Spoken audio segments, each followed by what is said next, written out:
Chers amis internautes, bonjour, bon réveil matinal, bienvenue sur Info Hebdo de ce samedi 26 juillet de l'an 2025. À quelques mois des élections générales de 2026, le Bénin entre dans cette période solennelle où le peuple, seul détenteur de la légitimité suprême, doit s'apprêter à juger non les hommes mais les actes, non les postures mais les résultats, non les querelles intestines, mais la vision proposée à son destin. Car pour un petit rappel, une élection présidentielle ne saurait en effet être l'arène des passions, ni le théâtre des règlements de compte personnels. Elle doit être le lieu de la confrontation des idées, le creuset des ambitions collectives, le miroir dans lequel une nation tente de lire ce qu'elle fut, ce qu'elle est et ce qu'elle aspire à devenir. Elle exige hauteur, mémoire et responsabilité. En 2016, Patrice Talon est arrivé au pouvoir par une parole de rupture, par la promesse d'un renouveau institutionnel, économique et moral. Réélu en 2021, il a sollicité du peuple un second mandat, affirmant vouloir parachever l'œuvre engagée.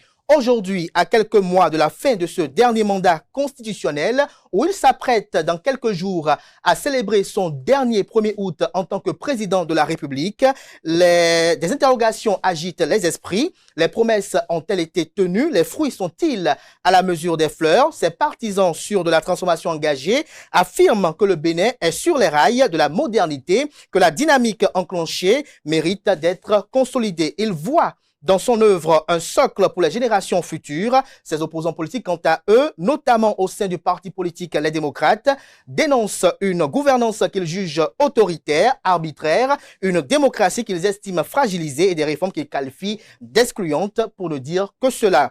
Chers amis internautes, ce matin, deux voix s'élèvent dans nos studios, non pour s'invectiver, mais pour éclairer, non pour dominer, mais pour convaincre. Je reçois pour son numéro d'émission Wilfried Léandre Rungweji. Il est le porte-parole du gouvernement béninois, témoin de l'intérieur de l'action présidentielle, ardent défenseur du bilan de Patrice Talon. Rappelons qu'il est également au sein de l'administration gouvernementale, le secrétaire général adjoint du gouvernement. Face à lui, le conseiller juridique du parti politique Les Démocrates, observateur vigilant, porteur de la contradiction républicaine. Renaud Agbodjo est avocat au barreau du Bénin. Il est avocat personnel de l'ancien président Thomas Bouniaï, qui est le président du parti politique Les Démocrates. Renaud Agbodjo est également l'un des conseils de Rekia Madougou. Avec eux, notamment mes invités, en 90 minutes, nous allons débattre sur les acquis de la gouvernance Talon. Chers amis internautes, avant de les retrouver pour le décryptage, je vous invite à suivre cette capsule vidéo du Centre national de sécurité routière. Ce n'est pas souvent évident, notamment sur le média public. Alors, je voudrais donc vous dire qu'aujourd'hui, le Bénin se porte mal. Ce n'est pas moi qui le dis, c'est un constat général. Au plan économique, déjà, nous notons qu'il y a des choses qui se font, certes. Vous avez... Comme quoi, par exemple, qui se fait? Permettez-moi de finir. Il y a des choses qui se font, qui sont visibles. Quand vous allez sur le boulevard de la Marina, quand vous allez à l'aéroport, quand vous voyez les marchés qui sont en construction, il y a des choses qui se font. Il faut être myope pour ne pas avoir l'humilité de le dire. Mais derrière ce qui est visible, je pense qu'il faut considérer que ce n'est que la partie visible de l'iceberg. Qu'est-ce que cela cache? Cela cache en réalité une dette colossale. Avant 2015, avant 2016, je voudrais dire, le Bénin, sur les 50 dernières années avant 2015, était à une dette publique de 2100 milliards. C'est notamment 41% du PIB. Aujourd'hui, nous sommes à près de 8 000 milliards de dettes publiques, seulement en 9 ans. Vous voyez un écart de 6 000 milliards. Quand on sort de Cotonou, est-ce qu'on peut considérer que les autres villes de l'intérieur ont pu bénéficier également de cette dette colossale? Surtout que aujourd'hui, nous ne connaissons pas la part du service de la dette en ce qui concerne les recettes annuelles. Ça, c'est première observation. Seconde observation, nous avons noté aussi que dans un pays de la sous-région,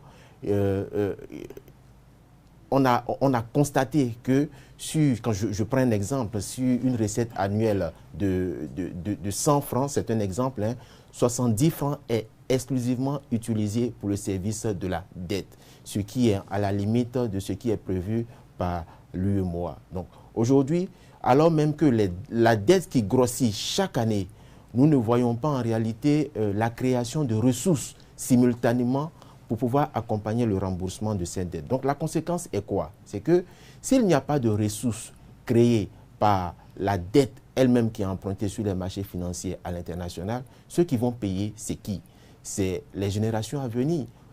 2, 3, 4, 5 générations à venir. Donc au moins sur 50 et 60 ans, la dette colossale aujourd'hui que le Bénin est en train d'engranger, en réalité, sera payée par nos enfants, votre enfant, l'enfant de mon contradicteur, moi également, mon enfant.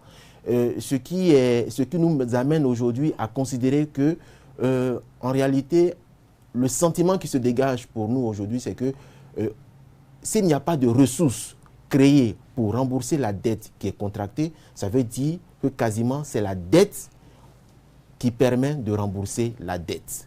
La dette. Je vous reviens tout à l'heure par rapport à votre constat que vous avez commencé à effectuer. Vous avez dit que le Bénin se porte assez mal. Vous avez parlé de la dette qui est colossale et que les réalisations que vous reconnaissez ne sont pas visibles dans les autres villes du pays. Vous avez parlé également de l'absence de création de ressources pour rembourser la dette.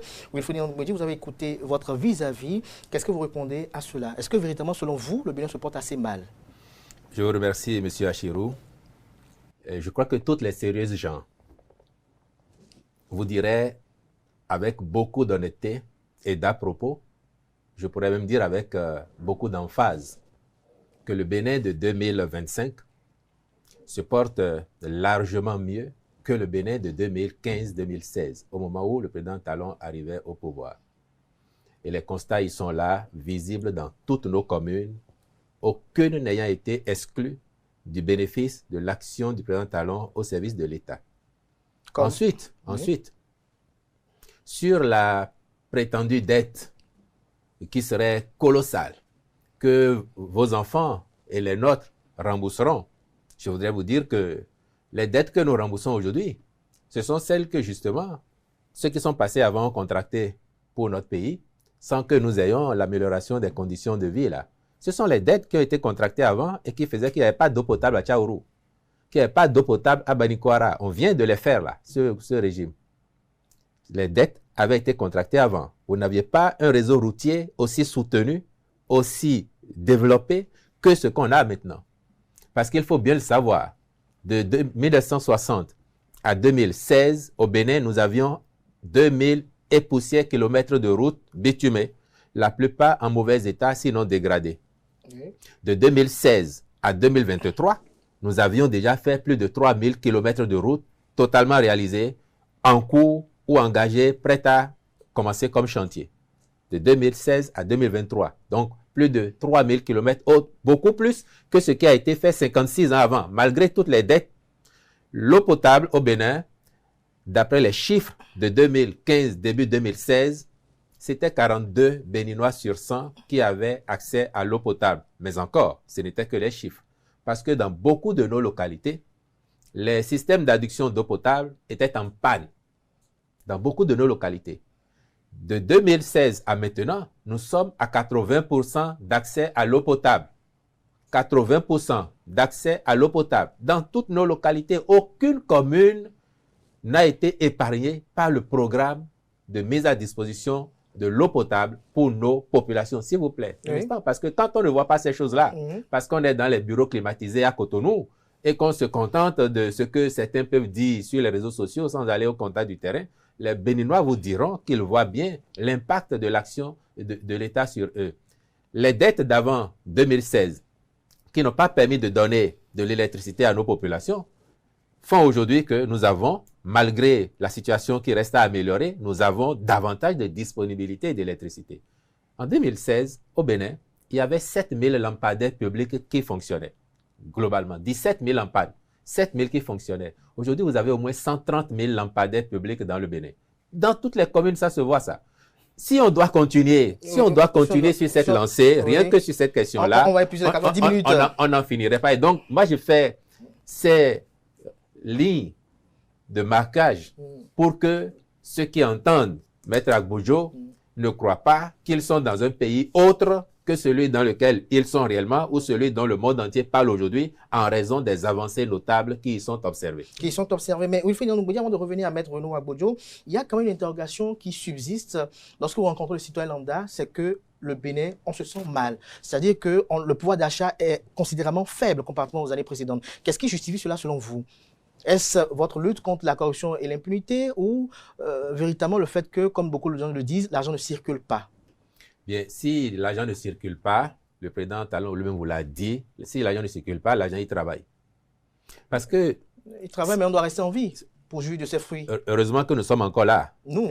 Et vous et moi et les autres qui vous disent ça. Heureusement que nous sommes encore là. Et nous voulons tous que ça s'améliore davantage pour chacun. Que dans les poches, ça se ressente. Mais à quoi sert la vie si vous vivotez parce que vous n'avez pas d'eau potable, vous n'avez pas d'électricité, vous n'avez pas d'école qui fonctionne pour vos enfants, vous n'avez pas d'hôpital public qui marche parce que tout le monde n'est pas censé aller dans les cliniques privées. Vous n'avez rien de tout ça. Vous n'avez pas de bonne route pour circuler, mais qu'en fin de semaine, les politiciens aillent vous voir et vous donnent 1 000 francs ou 2 000 francs et vous font croire qu'ils vous aiment et que c'est ça le social. À quoi cela servait-il? À quoi cela servait-il? Je crois que Renaud Agbojo a la réponse à votre question. Je vous remercie, M. Achirou. En réalité, quand j'ai écouté monsieur le porte-parole du gouvernement, je n'ai fait que sourire. Parce qu'en réalité, il y a un déplacement du curseur, il y a un déplacement du débat. Nous disons ici, en réalité, le développement d'un pays, c'est ce qu'on appelle en réalité l'indice du développement humain. Pour apprécier plutôt la qualité de vie des populations, ce n'est pas le nombre de kilomètres construits qui fait la qualité de vie des populations. La qualité de vie des populations, c'est l'indice du développement humain qui est basé sur le triptyque santé, éducation, sécurité alimentaire. Alors, j'ai aimé que le porte-parole du gouvernement ait fait référence à ce qui se pratiquait avant. Je vais adopter le même processus. Alors, savez-vous qu'en 2015, en ce qui concerne l'éducation, nous avions un taux de scolarisation, je n'ai pas dit non, un taux, un taux de scolarisation au primaire de 96%. Aujourd'hui, en 2024, le taux de scolarisation au primaire a baissé et a chuté à 94%. Savez-vous que le taux, d'achèvement à l'école primaire en 2015 était de 83%. En 2024, il est passé à 73%. En ce qui concerne l'éducation primaire. En ce qui concerne l'éducation secondaire, le taux d'achèvement de l'éducation secondaire est passé de 45% à 36%. Ça, c'est ce qui concerne l'éducation primaire et secondaire. J'aborde la question de la sécurité alimentaire, mais là, c'est le gouffre.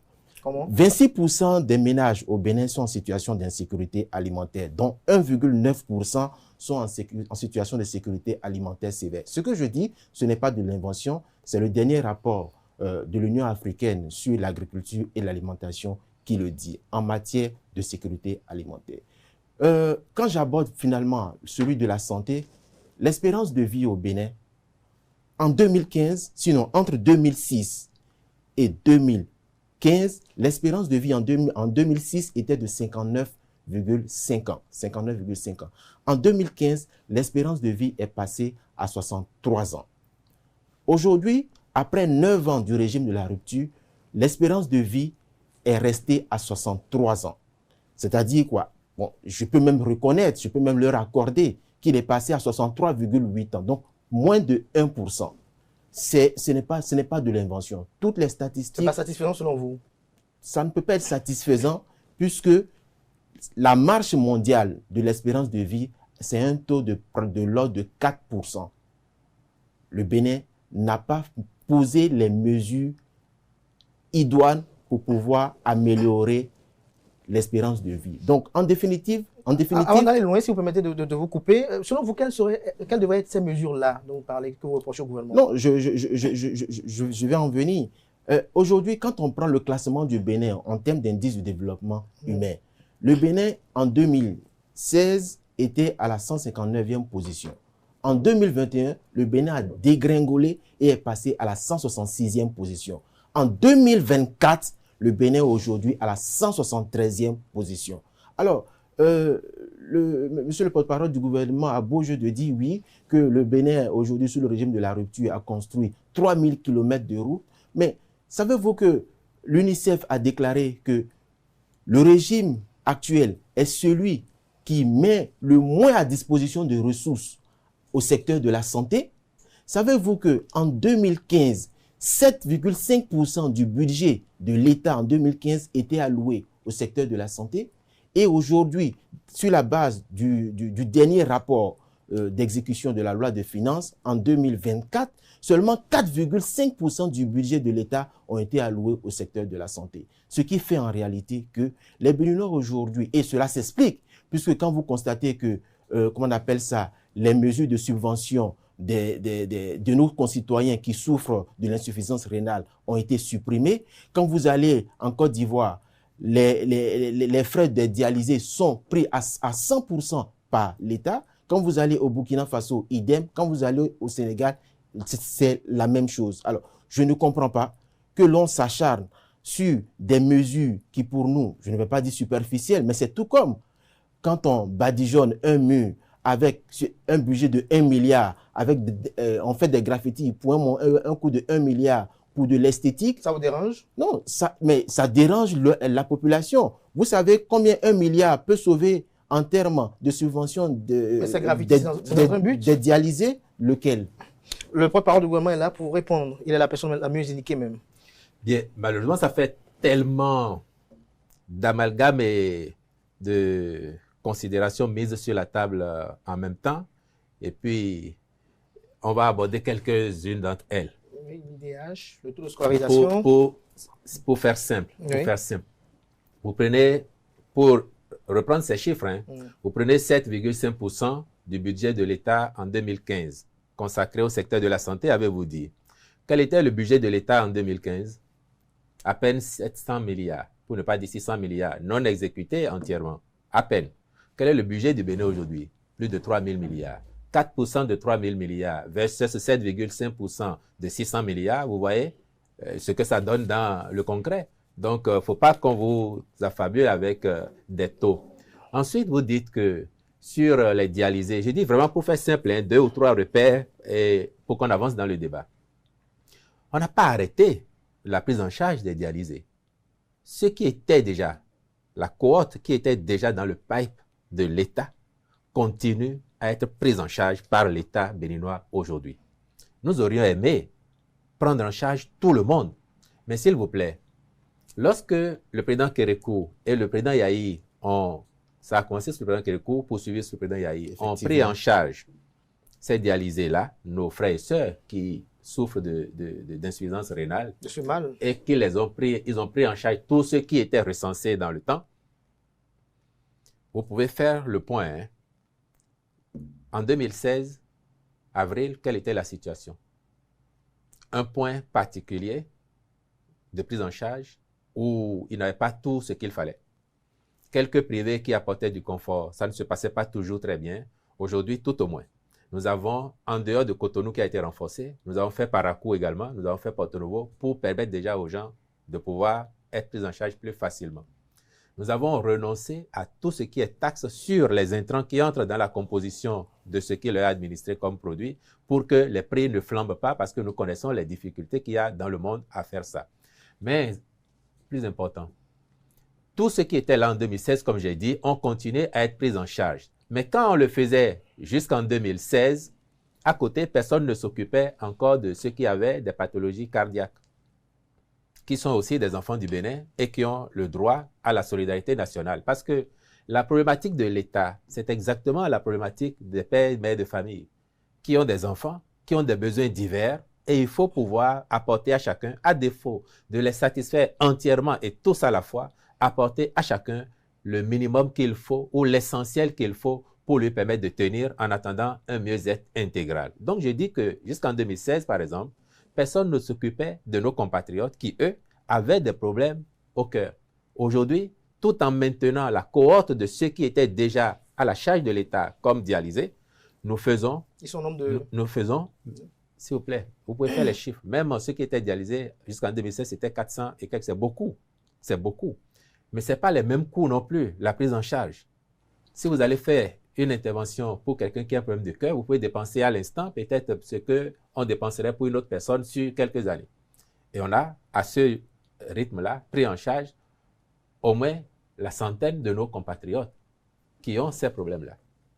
Ça n'est pas rien, je disais. Quand on faisait ça en 2016 et qu'il y avait 400 et quelques personnes dialysées, toutes prises en charge par l'État, dans nos écoles, les cantines scolaires impactaient 250 000 enfants maximum pendant 20 jours dans l'année scolaire qui compte 180 jours. Aujourd'hui, les cantines scolaires, ce n'est pas moins de 1 300 000 enfants, 180 jours sur 180 jours. Les mesures pour la prise en charge gratuite du palu pour les enfants de 0 à 5 ans, pour la césarienne, toutes ces mesures sont toujours d'actualité. Donc, vous ne nous prendrez pas à ce jeu-là de dire qu'ils ne s'occupent pas des plus faibles. Non.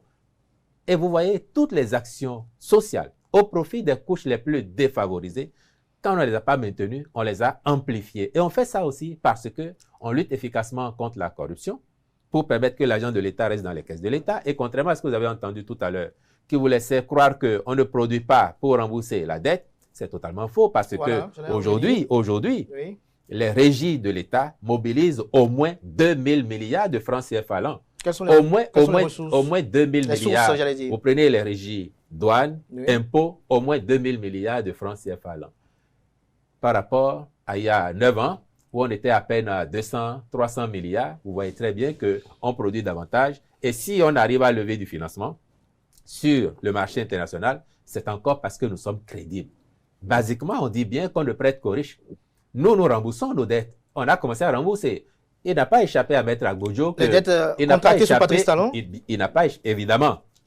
On paye le service de la dette. Autant ce qui était en cours que ce qui se fait aujourd'hui. Et il n'a pas échappé à Maître Agbojo que pendant le Covid, lorsqu'il a été décidé de faire une remise de dette intégrale aux pays africains, parce qu'ils seraient les plus fragiles, votre pays, notre pays, a été le seul à dire « je ne veux pas de cette aide-là. Moi, je veux rembourser ma dette » et nous l'avons toujours fait à satisfaction jusqu'à l'heure où je vous parle. Ce sera encore le cas demain parce que nous avons travaillé à bâtir une économie solide, résiliente, qui, malgré les chocs extérieurs, résiste et tient la route. Les chiffres ne nourrissent pas, c'est vrai, mais l'année dernière, c'est 7,5% de croissance que nous avons réalisé. Si on vient vous abreuver de statistiques, de chiffres qui n'ont pas toujours prise sur la réalité ou qui ne sont qu'un pan de la réalité, ça ne vous permet pas d'avoir une lecture objective de la situation. En quelques secondes, Wilfried Ndoumbouidi, dites-nous, lorsque vous écoutez en privé le personnel politique qui soutient votre gouvernance, ils ne sont pas d'avis totalement avec ce que vous défendez aujourd'hui. Certains estiment que les choses sont davantage dues et régentées,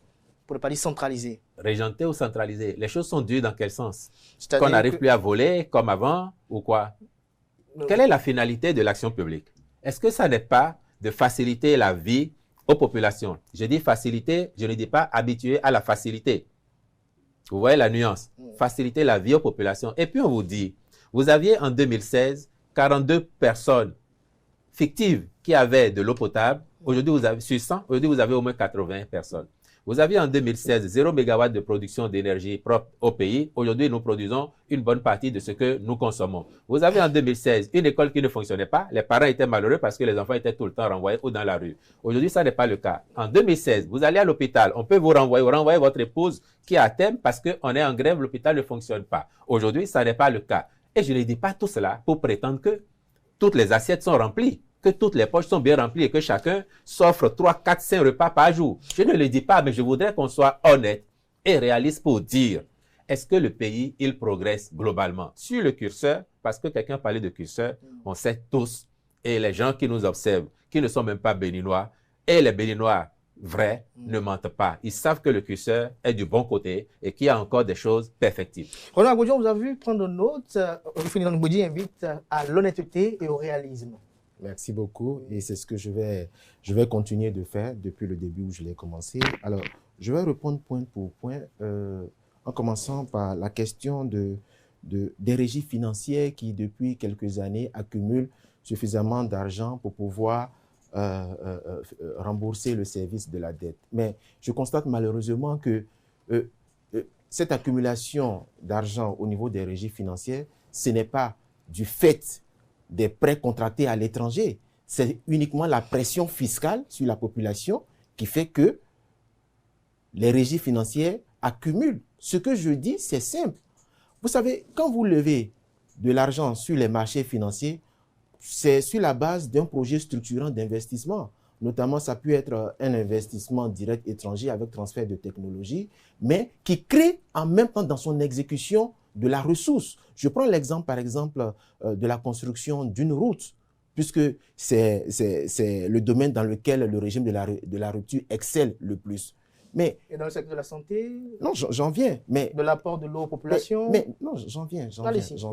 Alors, dans ce domaine-là, par exemple, qu'est-ce que la construction de routes génère comme ressources pour financer le remboursement? Est-ce que c'est des ponts à péage? Est-ce que c'est autre chose? C'est ça, en fait. Donc, ce n'est pas les Béninois, à travers la pression fiscale, qui ne va faire que grandir si on s'en tient uniquement à cette stratégie d'investissement, qui va financer le remboursement du service de la dette.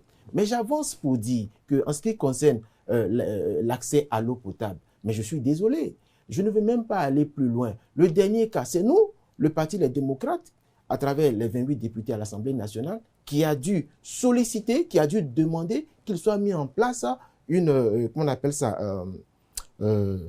enquête parlementaire pour vérifier les propos d'un ministre en fonction qui a dénoncé un certain nombre de siphonneurs de la République du budget national en ce qui concerne l'accès à l'eau. Mais là-dessus, je n'en dirai pas plus. Donc, vous avez des éléments qui confirment l'opinion du ministre? Non, mais le ministre en fonction, on parle d'un expert comptable. On parle d'un expert comptable. Est-ce que parce qu'il est expert comptable que ce qui est dit est d'emblée vérifié? Ah oui, ça veut dire qu'il n'avait pas alors la compétence pour être ministre. Sinon, je pense qu'un ministre de la République qui vient en fonction, qui vient dénoncer ses prédécesseurs en disant qu'ils ont siphonné le budget de l'État, je pense que le fait même de l'avoir relevé de ses fonctions, c'est parce qu'on veut cacher quelque chose. Mais je n'en dirai pas plus. Je vais continuer sur la question de l'énergie. Quand on dit que le Bénin aujourd'hui a une couverture suffisante en matière d'énergie, mais le programme du Millennium Challenge Econt, qui a été signé en 2015 par l'ancien régime avec les États-Unis, c'est le financement de l'ancien régime qui a permis aujourd'hui d'avoir ces différents accès à l'énergie. Donc, il faut que le régime en place ait l'humilité de reconnaître que le gouvernement précédent a signé une convention avec la banque et avec la BID en 2015, et c'est ce financement-là qui a permis de mettre en place une turbine, je crois, oui, une turbine ou une construction dans ce sens-là, aujourd'hui, qui continue de fonctionner et qui permet de faciliter l'accès à nos populations en ce qui concerne l'énergie. Oui. Et je finirai pour dire que, vous voyez, le problème de nos dirigeants, c'est qu'ils ont tendance à faire croire à l'opinion que ce qui a été fait en 2000, avant 2016, rien n'a été fait. Mais chaque gouvernement a ses priorités. Mais quand je prends l'exemple du pont de Dantokpa, je prends le pont Konrad Adenauer, mais c'est le gouvernement du président Soglo qui l'a fait, le gouvernement du président Kérékou qui l'a fait. Si ces ponts n'avaient pas été construits, ne serait-il pas une priorité pour le gouvernement de la rupture? Si, quand vous arrivez à Godomé, au carrefour Godomé, quand vous quittez Cotonou pour aller soit à Ouida ou pour aller à Kassato, mais en 2006 ou en 2005, en 2006, quelle était la situation au carrefour de Godomé à ce niveau-là? On passait au moins 1h, 1h30 pour sortir de là. L'échangeur qui a été construit, c'était une priorité de l'heure ou ce n'était pas une priorité de l'heure? Alors, quand vous allez à Ouida, quand vous allez à Ouida, non, vous n'allez pas me couper. Quand vous allez à Ouida, mais il y a eu comment on appelle ça, une autoroute qui a été faite, aussi bien dans le sens de Ouida que dans le sens de Alada. Donc, ce sont des ouvrages qui ont été faits et qui continuent aujourd'hui de tenir après plus de 10 ans. Oui, j'anticipe pour dire qualité de l'ouvrage. Mais justement, parlons-en. Est-ce que le représentant du gouvernement aujourd'hui peut dire aujourd'hui combien coûte le kilomètre de route aujourd'hui? Les ouvrages en ce qui concerne la construction des routes, les chiffres annoncés par le gouvernement de la rupture sont les plus chers au monde. Au monde? Oui, sont les plus chers au monde. Quand on nous parle... Les bons comptes. Oui, mais écoutez, c'est sur la base des documents officiels qui se retrouvent sur les différents sites. Si ce que je dis n'est pas exact, le gouvernement peut apporter la position... La contradiction. La contradiction. On nous parle de qualité de route, mais en même temps, on nous dit que les ouvrages sont, je vais dire, à des montants exponentiels.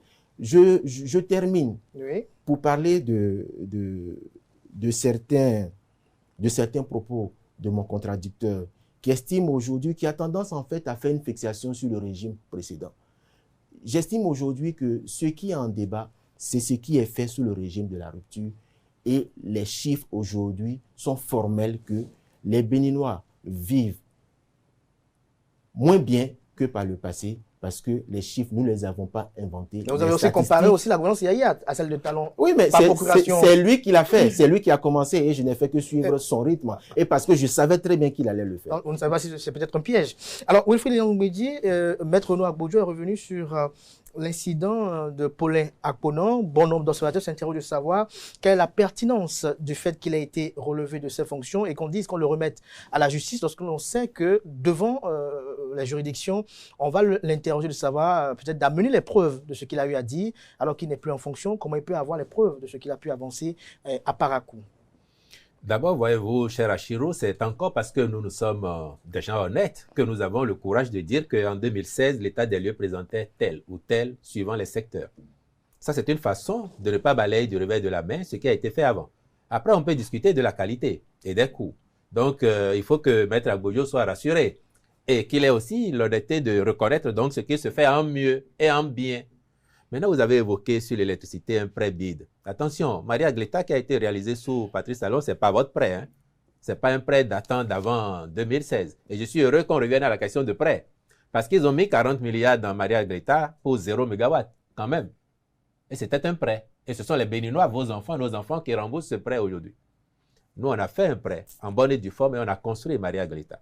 Oui, il y a eu le programme MCA au profit de notre État. Et personne n'exclut que ça a été signé avant. Comme personne n'exclura que nous avons signé un MCA régional aussi maintenant.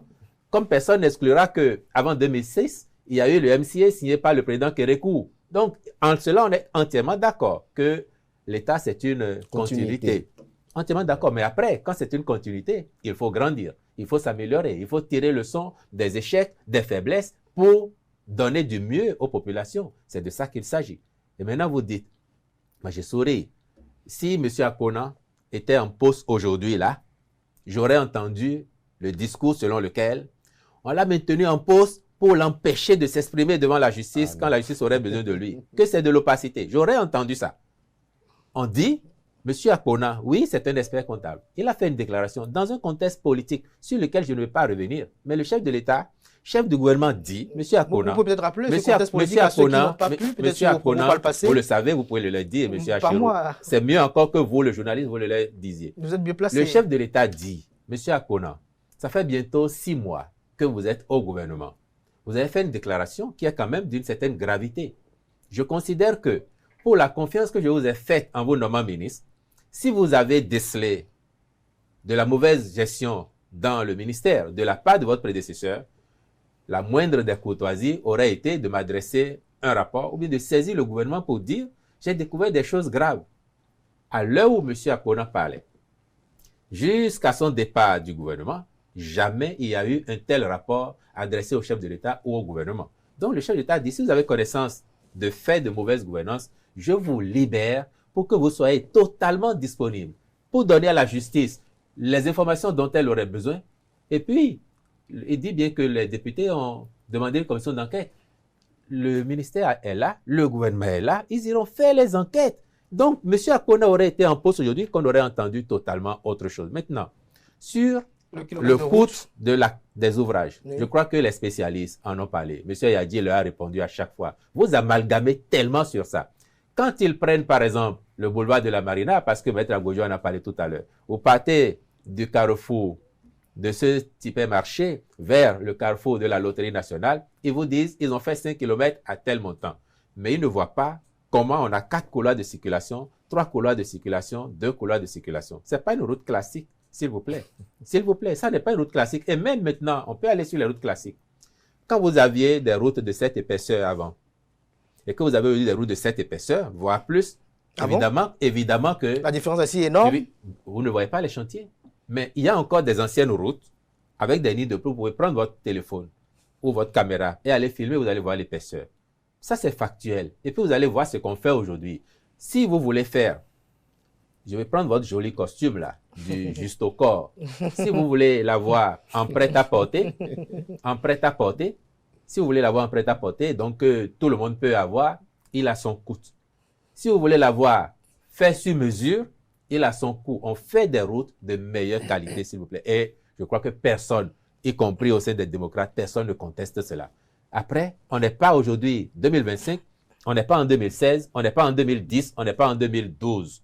Les spécialistes ont largement répondu et ils auront encore l'occasion de venir vous démontrer. Moi, au moins sur les principes, je vous donne ce que vous devez savoir pour ne plus faire d'amalgame autour de ce sujet-là.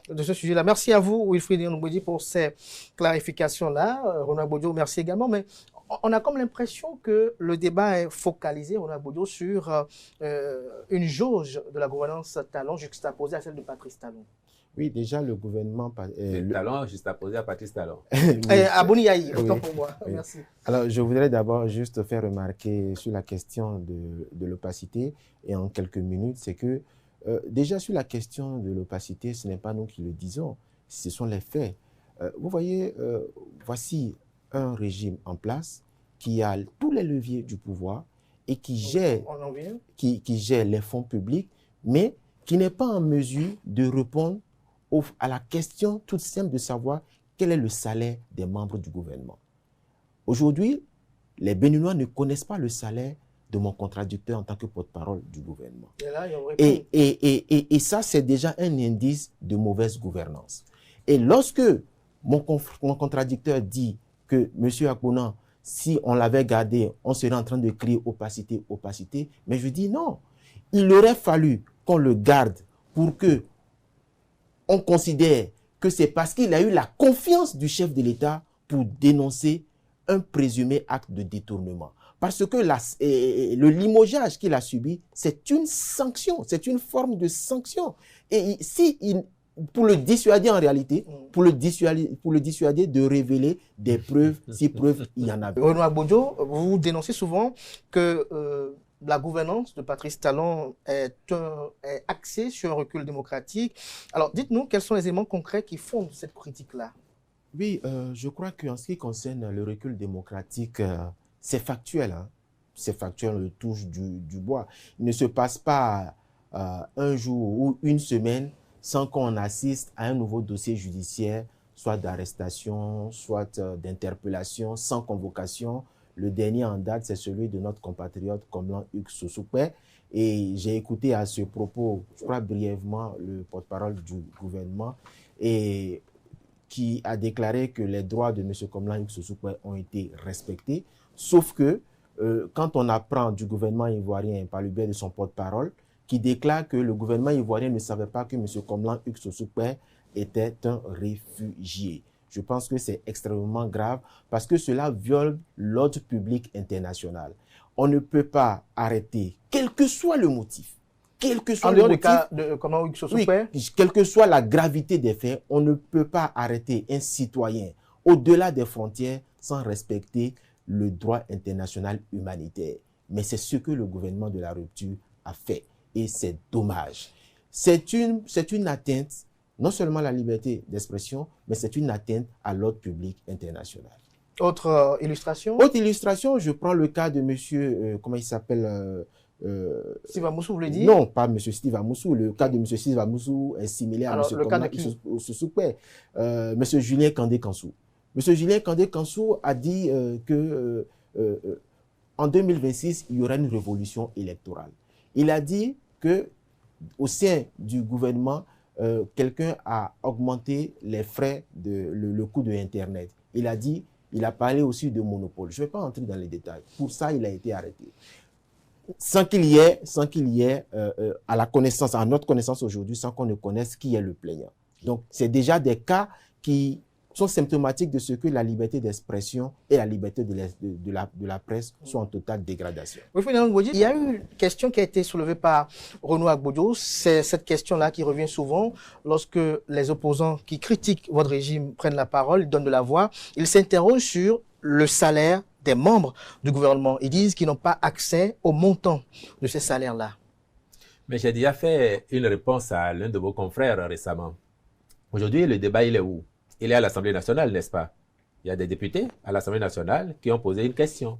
Le gouvernement, dans la courtoisie républicaine, ira leur répondre là-bas. Et ça, c'est ce que j'ai dit à votre confrère que je voudrais réitérer à votre endroit. Après, sur la santé de la démocratie, on peut convenir que, oui, il y a davantage de demandes aux uns aux autres d'assumer leurs responsabilités. La démocratie, c'est le respect des textes. La liberté d'expression, la liberté d'opinion, c'est le droit de dire ce qu'on veut. Mais c'est aussi le devoir d'assumer ou d'en répondre, le cas échéant. Parce que dire ce qu'on veut, on peut critiquer sans calomnier. On peut dénoncer sans accuser. Il a donné des cas de certains compatriotes qui, je l'observe, heureusement ou malheureusement, sont tous proches ou affiliés au parti LD.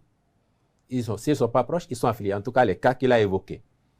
Et je sais qu'en âme et conscience, il sait que ce que ces compatriotes font comme activité sur les réseaux de promotion directe ou indirecte de leur chapelle politique contrevient bien souvent aux normes républicaines et aux tests. Alors, lorsque vous avez des militants ou des proches qui portent des dénonciations, et je dis on peut dénoncer sans calomnier, qui portent des dénonciations, et qu'on leur demande, venez prouver ce que vous dénoncez, apportez-nous les éléments. Pourquoi ça vous gêne que les gens aient l'occasion aujourd'hui de venir faire les preuves de leurs allégations? Vous pouvez discuter, tel était réfugié, tel ne l'était pas. J'ai dit, s'il était réfugié, on a découvert tout ça à l'occasion de cette affaire, mais l'interpellation de monsieur qui a eu lieu à Abidjan l'a été en collaboration entre les deux États. Les détails, les polices savent vous donner les détails qui leur ont permis de l'appréhender. Mais au moins, c'est question de responsabilité. Est-ce que nous devons, oui ou non, assumer nos propos? Est-ce que nous devons répondre de nos actes? Sinon, quelles leçons nous donnons aux enfants? Quelles leçons nous donnons aux plus jeunes? Un État qui demande ça n'est pas forcément un État répressif. Et ce n'est pas parce qu'on fait ça que la démocratie serait en berne. On a déjà eu la démocratie Nescafé. Et chacun sait ce qu'elle était. Le laisser aller dans tous les sens, où rien n'allait. Mais aujourd'hui, c'est une question, me semble-t-il, davantage de responsabilité que de démocratie qui serait en berne. Nous prônons et nous promouvons une démocratie de responsabilité où chacun est libre de dire ce qu'il veut, de faire ce qu'il veut, mais doit être prêt à en répondre, apporter les preuves, sinon c'est trop facile quand même, vous le reconnaîtrez. Quand je dis ça, est-ce que vous me permettrez de m'étendre? Oui, parce que je connais très bien la suite, hein. Je connais très bien la suite. En plus, on est sur les réseaux sociaux. Je sais combien ça va se défausser sur ma personne. Mais moi, j'ai eu une vie aussi. Il y a certains qui vous écoutent. J'ai eu une vie. J'ai été journaliste. Justement. J'ai été journaliste. Vous avez vraiment vu la suite. Et vous pouvez en témoigner. Il peut en témoigner. Moi, j'ai été un journaliste critique. Je l'assume entièrement. Et certains s'interrogent aujourd'hui. J'ai été, s'il vous plaît. De méconnaître non. Et c'est pour ça que je demandais à avoir du temps pour m'expliquer. Oui. J'ai été un journaliste critique. Et je souhaite qu'il y ait encore de plus en plus de journalistes critiques. Mais la critique, ça n'est pas la calomnie. Non.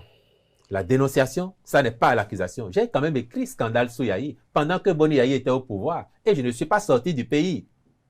Je suis resté là. On m'a mis au garage 2 ans.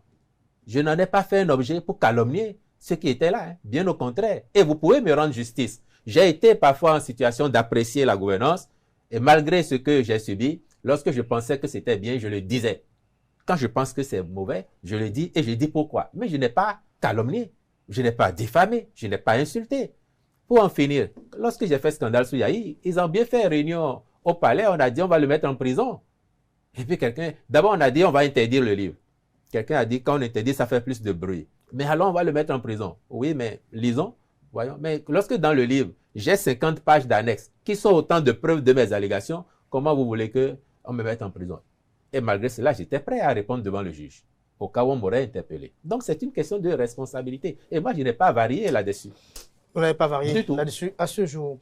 Avant de revenir à Maître Renaud Agbodjo, on va quand même parler de la classe politique. On fait l'accusation de ce que la classe politique a été régentée, une réforme du système partisan a été organisée dans le seul but de mettre au pas la classe politique pour qu'elle soit davantage unifiée, pour que les instructions soient davantage mieux suivies à la lettre. Non, si vous savez que la qualité du personnel politique, la qualité de l'organisation politique détermine la qualité de la gouvernance, parce que ce sont les acteurs politiques qui prennent le pouvoir, qui aspirent à gérer le pays. Lorsqu'ils arrivent, il faut qu'on soit en cohérence et qu'on ait une gouvernance de qualité. On a eu un système politique aussi débridé que chacun a pu le voir, de 1990 à 2017-2018, avec, ne l'oublions jamais, avec la demande pressante, insistante de tous les acteurs majeurs à engager une réforme en profondeur de nos pratiques politiques. Je n'invente rien. Les derniers exemples en date, reprenez le discours d'investiture du président Boni Yayi en 2011, quand il prenait son deuxième mandat, et voyez les axes de sa gouvernance tels qu'il les avait annoncés, que malheureusement il n'a pas pu mettre en œuvre, et il parlait déjà de ces réformes d'envergure. Reprenez le discours d'investiture du président Adrien Oumbédia à l'Assemblée nationale en 2015, quand il reprenait le perchoir. Même logique. Alors, après, entre le dire et le faire, il y a du chemin. Mais il faut beaucoup de courage pour le faire. On a trouvé quelqu'un qui, fort heureusement, dit « Moi, j'ai le courage pour le faire ». On ne va pas s'arrêter au constat et au vœu. Il nous faut enfin poser les actes. Donc, oui, au début, ça va paraître difficile. Mais comme aujourd'hui, ils ont commencé à en voir les effets, demain, davantage, ils diront « C'est historique, mais il a fallu du courage pour le faire. On n'a pas su le faire avant. Aujourd'hui, passé le temps des querelles, on voit tous les bénéfices, les impacts positifs de ces réformes et je crois que le pays ne s'en plaint pas. Nous sommes à moins de 10 mois de la fin du mandat du président Talon. Nous sommes à 8 mois au delà des élections. Si on n'avait pas fait ces réformes, par exemple, pour remettre les partis politiques au cœur du jeu politique, en faire les acteurs clés de la gouvernance, vous aurez déjà vu peut-être que l'administration aujourd'hui est en berne parce que les candidats déclarés ici ou là et on vide les bureaux pour être sur le terrain, alors que cette réforme nous permet quoi? Elle permet que pendant 4 ans et demi, tout le monde soit au boulot, à fond, et que la période électorale qui est contenue dans un délai de 6 mois permette d'aller vers les joutes et de faire tout ce qu'on veut, mais passer ça, on retourne au boulot. Aujourd'hui, on est à la veille des élections et vous voyez comme l'administration est calme, elle est stable, et chacun, le moment venu, pourra, parce que le temps sera venu, aller faire campagne, bosser pour son candidat, pour son parti, et au retour, tout le monde retourne au boulot. Ça n'était pas possible avant. Et ça, c'est des acquis. C'est des acquis. C'est des acquis. De démocratie, on a parlé de liberté d'expression, on parle de la réforme du système partisan. Renaud Agbodjo, votre opinion sur cette réforme-là? Oui, vous savez, j'aime beaucoup écouter le porte-parole du gouvernement parce que sincèrement, il a de la rhétorique, il faut avoir l'humilité de le reconnaître. D'ailleurs, le métier de journaliste est déjà une des prérequis pour l'avoir. Seulement que il y a beaucoup d'emphase sans des choses concrètes en fait. Il a parlé, disons, de la question des salaires du gouvernement. Il a botté en touche en renvoyant la réponse à l'Assemblée nationale par rapport à l'interpellation qui a été faite. Mais parlons-en. Sur 68 interpellations adressées au gouvernement, avec ou sans débat, 57 sont restés sans réponse à ce jour. Je dis bien 57 sont restés sans réponse à ce jour. Donc, mon contradicteur sait très bien que le gouvernement ne viendra jamais répondre à l'Assemblée nationale parce que ça n'a pas été programmé et parce que ça ne sera pas programmé. Est-ce que pourquoi? Parce que justement, l'Assemblée nationale est régentée, est plus une caisse de résonance. Il y a les votes qui sont là-bas. Plus une caisse de résonance qu'une Assemblée nationale qui est en capacité factuelle de contrôler l'action du gouvernement. Vous me demandez à moi combien gagnent les députés du parti Les Démocrates, mais ce sont les députés du parti Les Démocrates qui ont révélé, ce sont les députés du Parti des démocrates qui ont révélé les salaires des députés de la nation. Merci de nous les rappeler. Non, ce n'est pas, qui n'ont pas eu la chance par le passé. Ce n'est pas à nous de le dire. Cette opinion. Les Béninois connaissent aujourd'hui. Mais si vous estimez que ce n'est pas à vous de le dire, pourquoi vous n'estimez pas que parce que nous ne sommes pas aux affaires. C'est le régime de la rupture qui est aux affaires et c'est le régime de la rupture qui gère les fonds publics. Donc, la transparence voudrait que... On n'est même pas à solliciter cela. Mais je vais poursuivre en disant, vous parlez de réforme politique. Du système partisan. Non, au-delà même de la réforme du système partisan, moi je parle de réforme politique en général, où on assiste aujourd'hui à... Le système politique aujourd'hui a été régenté au point où il y a eu un affaiblissement des institutions de contre-pouvoir. Comment? Vous avez le cas de l'Assemblée nationale qui n'est pas une Assemblée nationale qui contrôle l'action du gouvernement. Je viens de donner l'exemple des 57 questions orales avec ou sans débat qui sont restées sans réponse à ce jour. Je prends aussi l'exemple du pouvoir judiciaire. Pourquoi? Quel intérêt de modifier la loi sur le Conseil supérieur de la magistrature pour y intégrer en son sein plus d'halogènes qui n'ont rien à voir avec la magistrature? Je veux parler du ministre de l'économie et des finances, je veux parler du ministre de la fonction publique, alors qu'il existait déjà en son sein deux ministres, le président de la République plutôt et le ministre de la Justice. Donc, les halogènes qui ne sont pas du corps de la magistrature sont en nombre supérieur que les magistrats. De sorte qu'il y a forcément une situation dans laquelle, lorsque votre discipline est gérée par des personnes qui ne sont pas de votre corps, vous êtes en situation de domination. Vous avez en réalité, je vais dire, une sorte de dépendance ou de peur, de psychose générale qui fait que vous allez forcément dans un sens qui ne vous a, même si on ne vous l'a même pas demandé, vous allez forcément dans ce sens-là. Sur la réforme du système partisan. Sur la réforme du système partisan, nous avons des lois électorales qui sont instables. À chaque élection, on modifie, soit on veut modifier soit la Constitution ou on veut modifier le code électoral. Ça a été fait en 2019. En 2019, pour aller aux élections législatives, on a inventé le certificat de conformité qui n'était prévu nulle part pour exclure toute une classe des partis politiques du pays. En 2021, la Constitution qui a été modifiée nuitamment par un parlement monocolore, a créé ce qu'on appelle le parrainage, juste pour ne pas donner la possibilité aux partis de l'opposition d'aller à ces élections-là. Des hommes politiques, des citoyens de ce pays payent encore le prix de ces élections et sont en détention arbitraire, bien que des décisions des Nations Unies aient appelé à leur libération, parce que considérant qu'ils sont en détention arbitraire. Et j'ai une pensée pour le professeur Joël Aïvo, j'ai une pensée pour Madame la ministre Rikiat Madougou. Les Béninois ne peuvent pas comprendre qu'à la veille d'une élection ou à la fin d'un régime, des citoyens dont la nation a encore besoin pour que nous puissions aller à une certaine réconciliation puissent être encore dans les jours. Donc j'estime aujourd'hui que les lois électorales, la réforme du système partisan a généré des lois électorales qui sont très instables et qui ne participent pas à la stabilité sociale. Au final, nous voyons, on fait également le procès de l'instauration d'un état de loi où des lois sont conçues dans le seul but d'être profitables pour la mouvance présidentielle et défavorables pour l'opposition. Et l'on estime également que l'on se base sur ce diagnostic partagé de la réforme du système partisan pour régler des comptes politiques.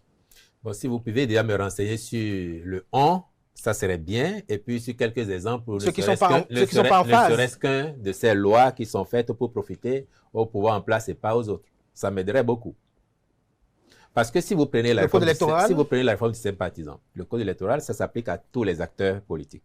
À tous les acteurs politiques. Si vous permettez, Wilfried Ndoubedji, ce code électoral-là, comment comprendre qu'un code électoral qui s'applique à toute la classe politique donne exigence, par exemple, de 20% dans chacune des circonscriptions électorales et que, lorsque l'on observe bien, il y a la possibilité d'accord de coalition parlementaire ou d'accord de gouvernance, seulement que deux formations politiques sont en mesure de remplir les critères là, c'est-à-dire l'Union progressiste et le renouveau et le Bloc républicain, qui sont les véritables piliers de la mouvance présidentielle, alors que les démocrates de l'autre côté n'ont aucune formation politique valable pour faire le pesant. Mais ça, c'est votre analyse. Et puis, ça veut dire que vous réduisez tous les autres partis politiques, y compris ceux qui sont de l'opposition, vous les réduisez à néant. Lorsqu'on voit les chiffres des dernières élections... Vous les réduisez à néant. Premièrement, sur cette réforme du code électoral, les 20%.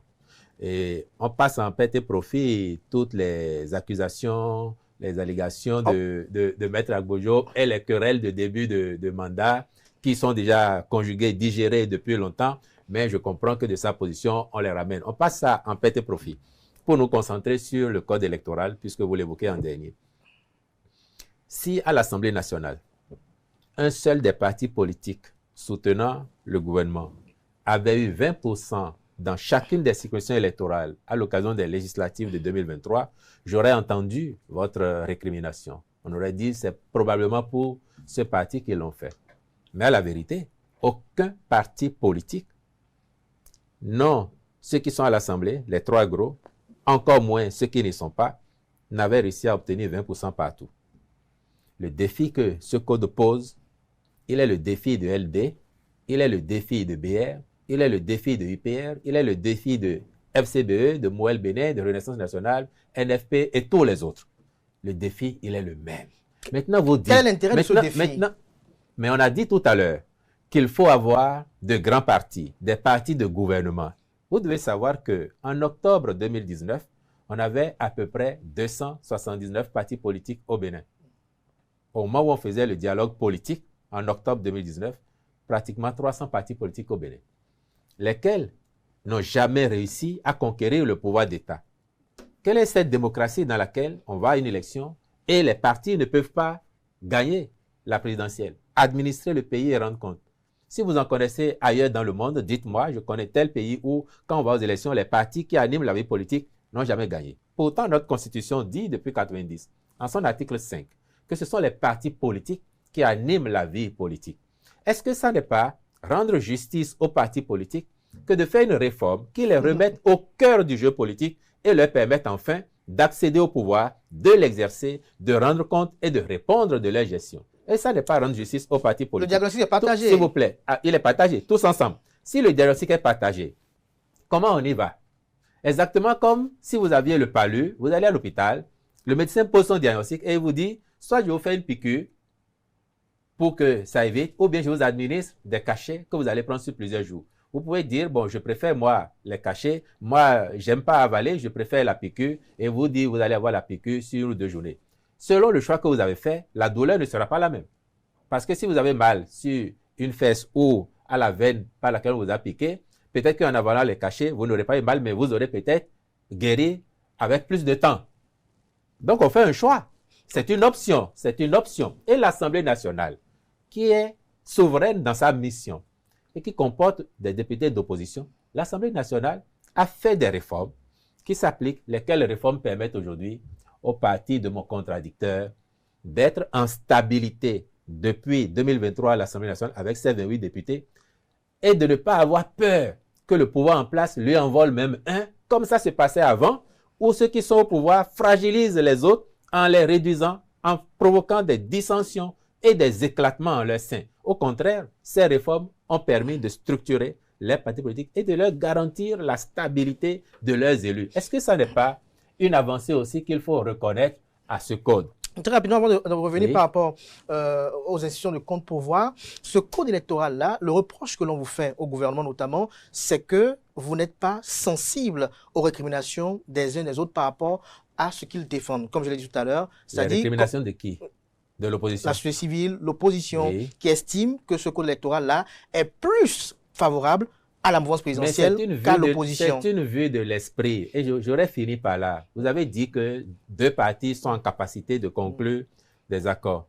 Mais pourquoi LD ne peut pas conclure un accord avec FCBE, Techniquement, c'est pas avec possible. NFP? En quoi techniquement c'est pas possible? C'est juste la volonté des deux. Lorsqu'on jauge, lorsqu'on Oui. prend une balance Robert-Val et que l'on met dans un pèse LD et FCBE, et dans l'autre, on met UPBR, vous voyez tout de suite. Alors, donc, vous dites, vous considérez que LD... C'est pas moi, certains estiment que 20% c'est trop haut. Mais est-ce que Pourquoi? LD au moins LD là, est-ce qu'ils ne vous ont pas toujours dit qu'ils sont le plus grand parti? Ils sont pas mes copains. Est-ce qu'ils ne vous ont pas, je parle de l'opinion à travers vous, est-ce qu'ils ne vous ont pas toujours dit qu'ils étaient le plus grand parti politique du Bénin? Le parti du peuple. Le parti que tout le peuple aime, non?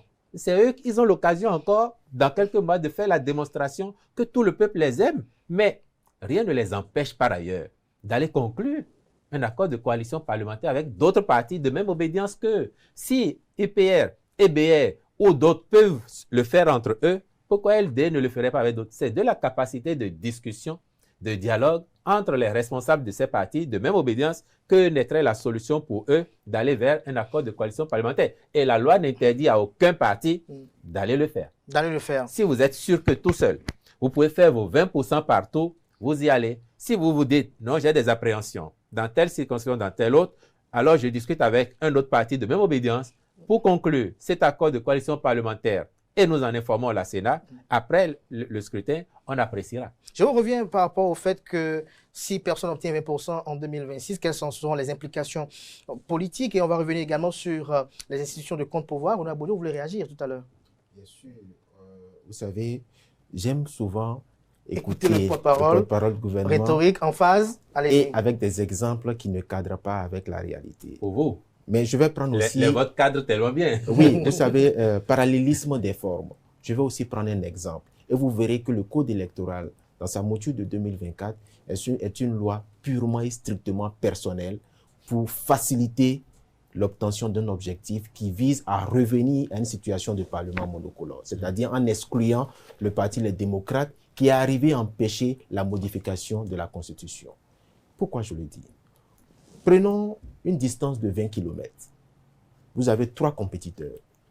Et la règle établie au départ, on dit, si tous les 3 vous parvenez à atteindre 20 km de course, vous serez tous récompensés. Je dis bien 20 km. Mais dans le même temps, l'arbitre dit, écoutez, toi, candidat numéro 3, toi, tu as l'obligation de parcourir les 20 km avant d'avoir le prix. Mais candidat numéro 1, candidat numéro 2, vous n'êtes pas obligé chacun de parcourir 20 km. Si chacun de vous parcourt 10 km, vous vous arrêtez, ça suffit, vous aurez de prix. C'est une loi juste ça. Une loi, elle doit être intelligible. Quand je dis intelligible, c'est-à-dire elle doit pouvoir s'expliquer aisément. Vous voyez, vu la difficulté avec laquelle mon contradicteur a essayé de justifier pour dire, mais ils peuvent. Alors qu'il sait très bien, du fond de lui-même, parce que je le sais quand même assez franc, assez direct, je sais que du fond de lui-même, il sait que FCBE, qui a déjà dit que eux, ils n'attendent pas le parrainage d'un autre parti que des partis de la mouvance. Il sait très bien que FCBE ne viendra jamais demander à signer un accord de coalition parlementaire avec le Parti Les Démocrates. Et le Parti Les Démocrates n'en veut même pas, puisque le fait va nous conduire, c'est sans objet, parce que le Parti FCBE est appelé à disparaître. Mais quand je reviens à la nature même d'une loi, une loi, elle doit être intelligible parce qu'elle doit être impersonnelle, elle doit être générale. Quand vous prenez l'application des 20%, quand on demande à un parti politique d'avoir 20% de manière simultanée dans toutes les circonscriptions électorales, mais ça revient à un taux national de combien? De 20%. Quand un parti doit avoir 20% de la première à la 24e circonscription, ça revient à avoir 20% au plan national. Mais demander à un parti d'avoir 20% au plan national, c'est violer la lettre et l'esprit de la Constitution qui dit que le plan national, c'est 10%, sans distinction. Donc, ce que la Constitution n'a pas prévu, le Code électoral vient l'aggraver. C'est en cela que je dis que cette loi-là, même si elle n'a pas été déclarée contraire à la Constitution, malgré que nous ayons saisi la Cour constitutionnelle, c'est une loi inintelligible qui nous conduit dans un décor juridique. Pourquoi? Parce que ce que le représentant du gouvernement ne vous dit pas, et vous avez fait bien de dire que vous allez rappeler là-dessus, j'aurais voulu qu'il vous dise, parce qu'en 2023, aucun parti n'a pu obtenir 20% dans toutes les circonscriptions électorales, mais le cas de figure selon lequel on se retrouverait dans la même situation, qu'est-ce que nous faisons? Est-ce qu'il appartiendra à la Cour constitutionnelle d'interpréter ou de projeter l'avenir d'un peuple? Mais la souveraineté appartient au peuple. La souveraineté n'appartient pas à la Cour constitutionnelle. La souveraineté du peuple n'appartient pas à un pouvoir exécutif. Elle a un pouvoir, la Cour constitutionnelle. La Cour constitutionnelle, le pouvoir de la Cour constitutionnelle est tiré de la loi fondamentale. Elle n'est pas tirée de ses membres eux-mêmes, qui ne peuvent pas statuer ex nihilo.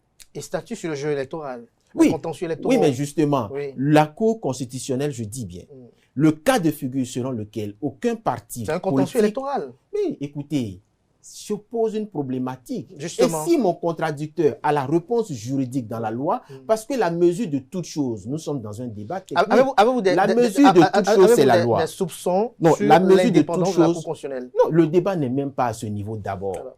Je dis, soupçon ou pas, est-ce que la Cour constitutionnelle aujourd'hui, est-ce qu'un Béninois aujourd'hui peut dire quelle est la disposition de la Constitution, quelle est la disposition du Code électoral qui prévoit que, en cas d'impossibilité pour les partis, même avec accord de coalition parlementaire, d'atteindre 20% dans toutes les circonscriptions électorales, quelle est la disposition qui tranche cette hypothèse-là? Il n'y a aucune disposition. Donc, la possibilité de nous retrouver dans un décor ou dans un vide juridique, elle est énorme, elle est grande, puisque en 2023, aucun parti n'a réussi cet exploit-là. Si les partis de la mouvance décident de bloquer la 12e circonscription électorale et ils font campagne uniquement là-bas pour empêcher le parti Les Démocrates d'obtenir 20% là-bas, ils peuvent l'obtenir. Si dans le même temps, le parti Les Démocrates va dans la 10e, pas forcément dans la 8e, dans la première circonscription électorale. Je dis juste la 8e. Non, mais moi, c'est pas ça le problème. Il ne faut pas faire de fixation sur des circonscriptions électorales. Va s'asseoir dans la première circonscription électorale, où tout le parti va bloquer la première circonscription électorale pour empêcher les partis de la mouvance d'obtenir 20%, même avec accord de gouvernance. Qu'est-ce qu'on fait? C'est un débat de principe. Nous parlons de principe, mais on tourne autour du pot alors qu'on sait bien qu'on est en train d'aller dans le décor. Qu'est-ce qu'on fait dans ce cas de figure? Lorsque, en 2026, on se retrouve dans une situation où ni l'UP, ni le BR, ni les démocrates n'ont pu obtenir 20% dans chacune des circonscriptions électorales. Restons sur les principes d'abord. Et vous me donnerez acte de ce que le représentant du parti Les Démocrates développe ici très implicitement, mais j'allais même dire pratiquement explicitement, que son parti ne serait pas en capacité d'avoir 20% partout. Oh non, oui, parce que vous avez fait... Bon, maintenant je vous remercie de me couper à mon tour. C'est une provocation. Et je vous le concède, amicalement. Il a dit vouloir faire un parallélisme. Et je vous ai dit tout à l'heure, en vous suivant, que son parallélisme n'était pas juste. Et c'est le cas de le dire là. Parce qu'il donne un exemple qui amène à la conclusion que le parti qui a toujours dit « Je suis le plus grand parti politique du Bénin, je suis le parti aimé par tous les Béninois », dit « Je ne suis pas en capacité d'avoir 20% partout ». Ça, c'est un constat. Et j'ai dit, le citant, il parle de l'impossibilité pour eux de conclure un accord avec un parti que, évidemment, ils avaient déjà exclu à un moment donné de leur concertation en considérant que ce parti n'était pas vraiment de même obédience qu'eux. Mais ça, c'est leur appréciation et il faut les laisser s'en occuper. Tous les rappels de tests, y compris la Constitution, c'est juste, sauf que Maître Agbojo a oublié que la Cour constitutionnelle au Bénin, au thème de la Constitution de 90, telle que révisée en 2019, est juge du fonctionnement des institutions et de leur régulation. Si l'hypothèse d'école qu'il expose s'avérait demain, il n'y aura pas d'autre choix que de solliciter l'arbitrage de la Cour constitutionnelle.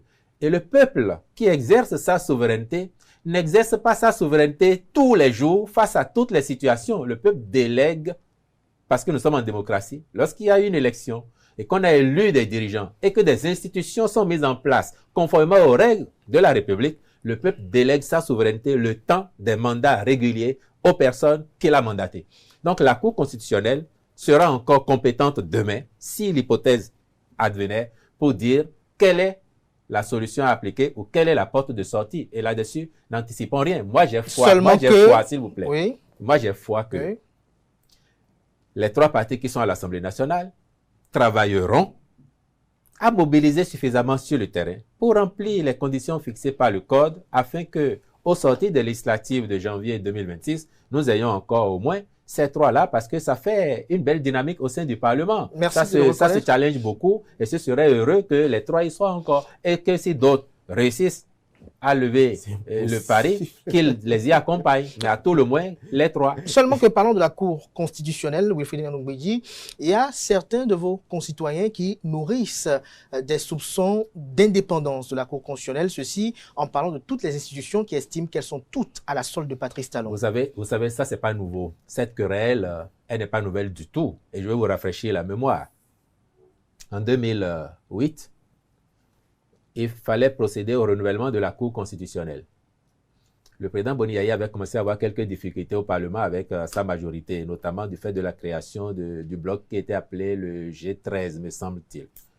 Et il ne vous a pas échappé que le gouvernement en place, celui du président Yayi, avait désigné ses représentants à la Cour et avait même anticipé, je vais dire poussé pour que l'Assemblée nationale, parce que la menace de perte de majorité couvait, pour que le bureau de l'Assemblée à l'époque puisse désigner rapidement ces 4 représentants afin de considérer que la Cour qui était en place lui serait compatible. Mais de tout temps, que ce soit avant du temps du président Yayi ou du temps du président Kérékou, il y a eu des coups en place, des élections étaient organisées et d'autres camps ont gagné.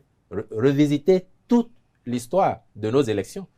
On a fait ce procès à la Sénat, on l'a souvent fait à la Cour, mais les cours ont été là et pourtant d'autres camps ont gagné les élections. Sinon, en 2006, celui qui a gagné les élections n'aurait pas gagné. En 2016, celui qui a gagné les élections ne les aurait pas gagnées. Donc, c'est un faux débat, à mon avis, et il faut faire confiance à nos concitoyens qui sont là-bas, qui sont des gens de qualité et qui feront leur travail comme ils l'ont toujours fait, en pensant à la République.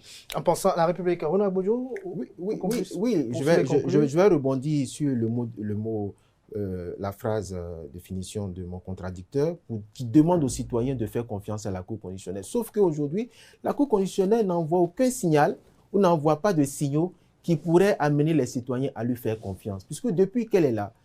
quel type de signaux espérez-vous? Oui, le signal, c'est déjà de dire au moins quelques fois qu'un citoyen peut gagner face au pouvoir exécutif lorsqu'il fait un recours. Aujourd'hui, vous avez vu, il y a même une réforme récemment au niveau de l'Assemblée nationale qui limite aujourd'hui la capacité des citoyens à saisir dans le temps la Cour constitutionnelle.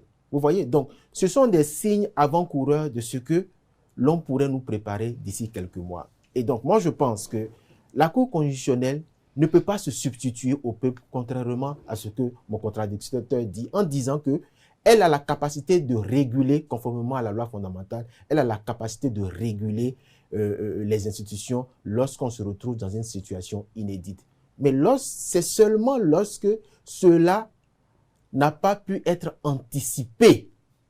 C'est lorsque la situation, l'hypothèse dans laquelle on se retrouve à solliciter l'arbitrage de la Cour pour régler cette situation où il faut, comment on appelle ça, réguler les institutions de la République, c'est lorsqu'on n'a pas été en capacité d'anticiper cette situation-là qu'on recourt à la Cour.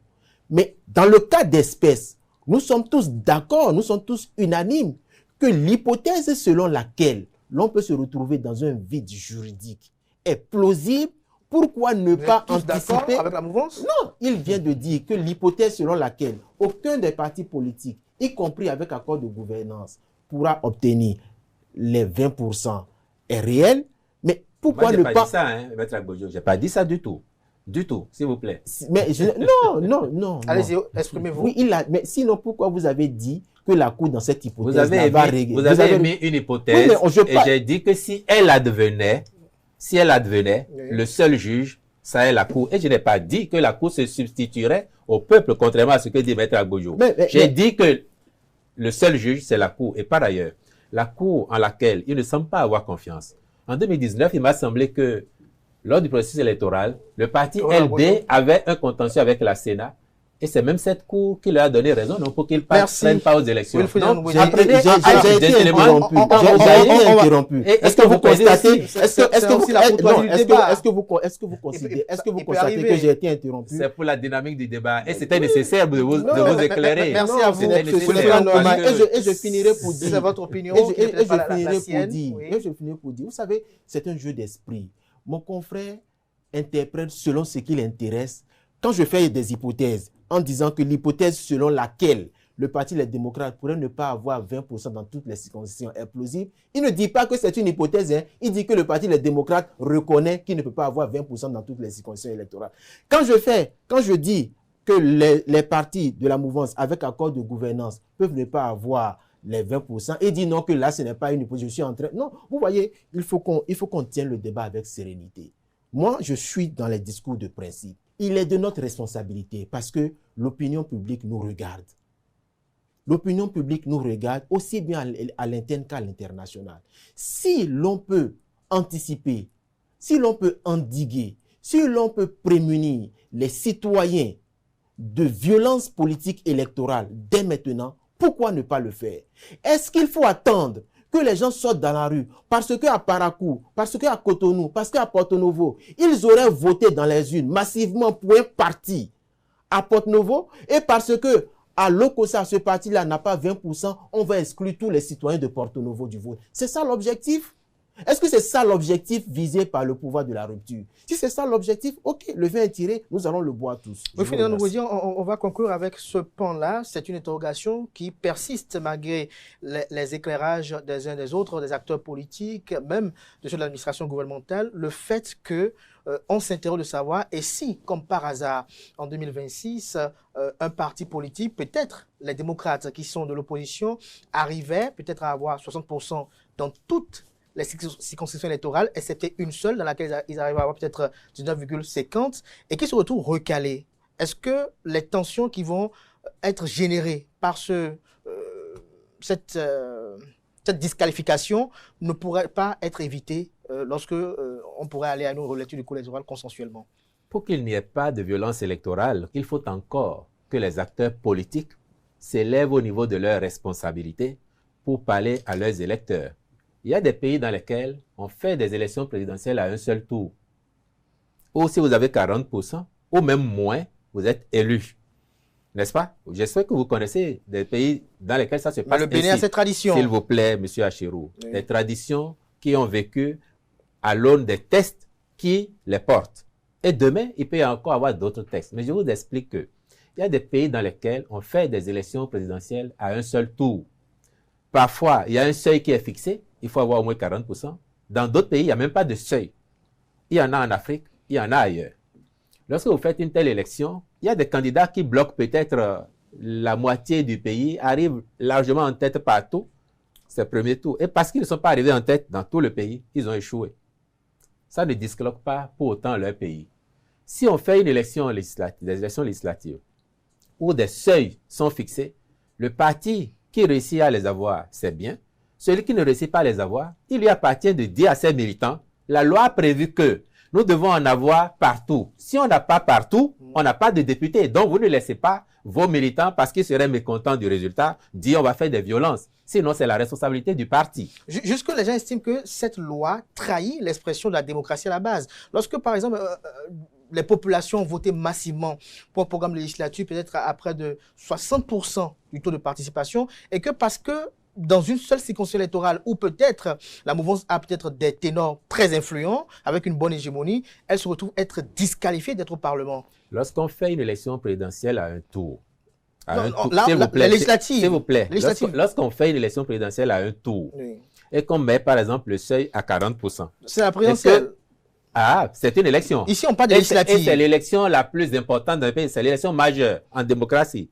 Mais lorsque vous avez un tel mécanisme où un candidat arrive à avoir 40%, parce que le seuil c'est 40%, et qu'un autre a 39,5%, peut-être que celui qui a 40%, c'est le candidat du parti au pouvoir, et qu'un opposant a 39,5%, un autre opposant a 15%. Ils vont vous dire que s'il y avait deuxième tour, ils se seraient mis ensemble et ils auraient gagné. N'est-ce pas? Oui. C'est une question de logique, hein, pure. Oui, oui. Celui qui a 40% pourtant a gagné parce que la loi a prévu que c'est lui qui gagne dans ce contexte-là. La même logique vaut pour les législatives. Il y a un seuil, vous le remplissez, vous enlevez des sièges. Vous ne le remplissez pas, vous n'avez pas de siège. C'est la loi au Bénin aujourd'hui. Vous expliquez ça à vos militants. Et vous travaillez sur le terrain pour avoir les minima afin d'avoir des sièges. C'est tout. Donc, il y a tout autre débat, il est vain actuellement. Il est vain selon vous. Tout autre débat sur cette base-là, il est vain parce que c'est les principes. Restons sur les principes avec Maître Agbojo pour dire ça. C'est 40%, vous gagnez, même si le suivant est à 0,01 de vous, vous gagnez. Il y a un pays en Afrique, le Cap-Vert, si mes souvenirs sont bons, il y a peut-être 2 décennies, où une élection présidentielle s'est jouée à 12 voix. Le vainqueur a devancé l'autre de 12 voix. Le pays a passé le cap. Ici, il faut je reviens encore à la charge, c'est que dans 23 circonscriptions électorales, le parti politique là est majoritaire, avec une majorité écrasante. Et parce que dans une seule, parce qu'on parle des législatives, les populations envoient au Parlement leur mandat. Ça compte véritablement dans l'expression de la démocratie à travers le Parlement, qui est le rôle de la politique. Et que parce que ces populations dans une seule circonscription électorale, elles n'ont pas pu avoir 20%, elles sont très proches de 20%, elles se retrouvent être exclues. Parce que la loi a dit, et c'est la loi, la nouvelle loi qui est faite. Il me l'enseignerait, Duralex, Sedlex. La loi a dit, et c'est la loi. Demain, elle peut changer. Après, demain, elle peut changer. Mais pour l'instant, la loi dont nous parlons et qui fonde nos développements dit que vous devez avoir 20% partout parce que elle voudrait que vous soyez des partis nationaux, que vous ne négligiez aucune circonscription, aucune commune du pays parce que vous aspirez à administrer tout le pays. C'est ce que dit la loi. C'est son esprit, c'est sa lettre. Donc, il nous appartient de travailler pour que nos partis s'ancrent, conquièrent des militants, fassent des regroupements pour grossir. Et cette possibilité, elle est offerte aussi bien aux partis de la majorité qu'aux partis de l'opposition. Renaud Agbodjo, pour vous, 2026, quels sont les enjeux politiques?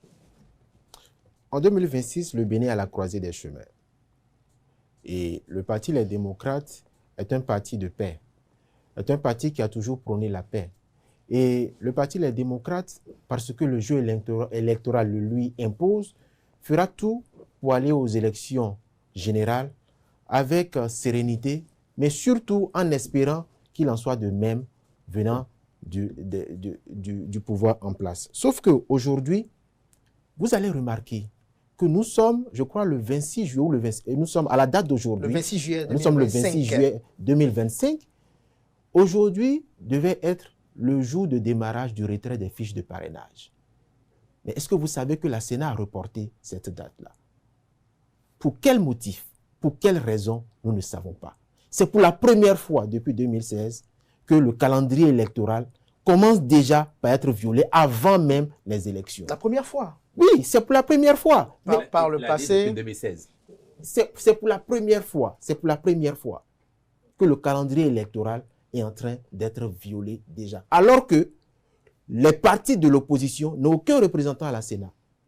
Donc, qu'est-ce qui justifie que la Sénat aujourd'hui reporte la date de démarrage du retrait des fiches de parrainage? Est-ce que c'est parce que les fonds n'ont pas été mis à sa disposition? Est-ce que c'est un problème de logistique? Qu'on nous le dise. Ou bien ce sont les signes avant-coureurs de ce qu'on ne veut pas organiser les élections. Non, qu'on nous le dise. Non, mais vous pouvez vous imaginer que l'on puisse entendre aujourd'hui que la date du retrait des fiches de parrainage a été reportée, mais ça va forcément susciter des interrogations, de la suspicion et de la psychose. Donc, moi je dis aujourd'hui, le Parti Les Démocrates est en ordre de bataille pour respecter la loi qui lui a été imposée. Mais en face, nous voudrons que le gouvernement prenne ses responsabilités et prenne son courage à deux mains pour laisser le jeu démocratique se faire avec la sérénité qu'il faut. Wilfried Nanougodji, pensez-vous, comme certains, que 2026 sera un challenge entre Patrice Talon et Boni Yayi, mais par procuration? Achero, cher ami, la même question. Oh, je vous reviens. Parce que Oh, je vous reviens. Oui, allez-y. Monsieur Achero, je vous ai vu tiquer tout à l'heure quand Maître Agbodjo disait que ça va être la première fois que le calendrier électoral subirait des mouvements. Je vous ai vu sourire parce que c'était votre façon de dire qu'il a eu d'autres vies. Lui, nous avons eu d'autres vies. Nous avons eu d'autres vies et nous savons que ça n'est pas du tout la première fois et que le point d'orgue a été même qu'en 2006, un candidat avait écrit carrément pour demander qu'on reporte. Hein. Donc, ce n'est pas la première fois. Maintenant, depuis 2016, le gouvernement finance intégralement nos élections. Nous n'allons plus chercher de l'argent dehors ou des partenaires pour financer nos élections. Et c'est une avancée remarquable. Si on a fait ça depuis 2016, 2026 ne va pas échapper à cette règle-là. Donc, rassurez-vous, ce n'est pas du tout une question de moyens, cher Maître Agbodjo. le gouvernement assurera sa mission comme il a toujours fait. La Sénat a son agenda. Lui et moi, on ne travaille pas à la Sénat. Donc, on ne peut pas dire exactement pourquoi la Sénat décale. J'ai lu dans vos organes que c'est décalé. Mais pas plus que Maître Agodjo, je n'ai raison. Mais ils sont un parti. Et c'est eux qui doivent retirer les fiches. Donc, ils peuvent demander à la Sénat pourquoi, au lieu d'en faire un objet de polémique. Ils peuvent demander à la Sénat pourquoi vous décalez. Quel problème vous avez? Et je suis sûr que le président Saka Lafia va leur répondre. Voyez-vous? Donc, il faut être apaisé là-dessus. Apaisé, totalement apaisé. Et 2026, oui, c'est ma question. Ça va être pour nous une apothéose parce que les élections doivent rester une fête. Une apothéose dans le sens que, pour la première fois au Bénin, depuis 90, nous avons eu un président, Mathieu Kérékou, qui a fait 2 mandats et qui, vers la fin, on a soumis le peuple à toutes sortes de tribulations. Les gens qui voulaient rester, on voulait modifier la Constitution.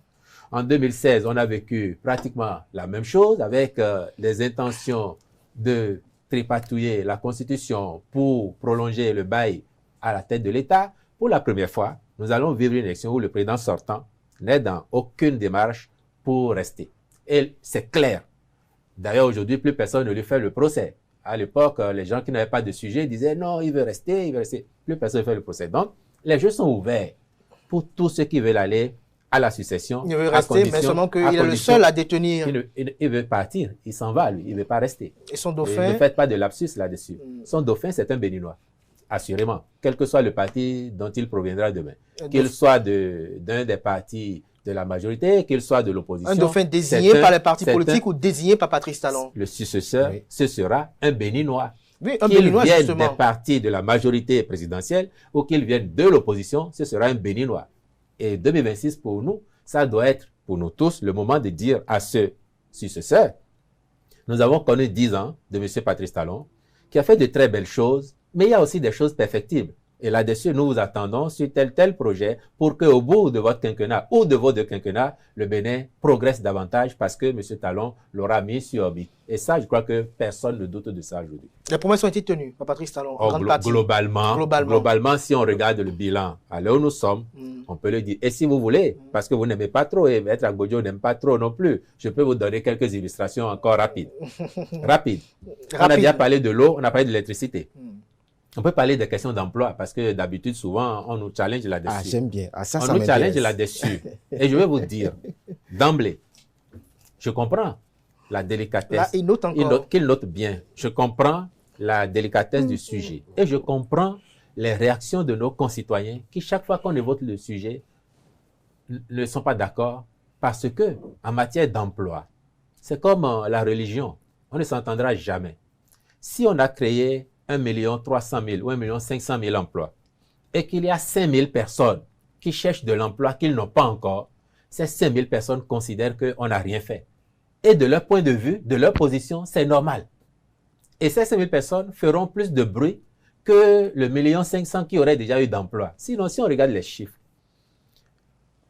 pour ne pas dire encore que ceux qui sont passés avant n'ont rien fait, entre 2006 et 2016, le pouvoir qui était en place a créé 37 466 emplois, 37 466.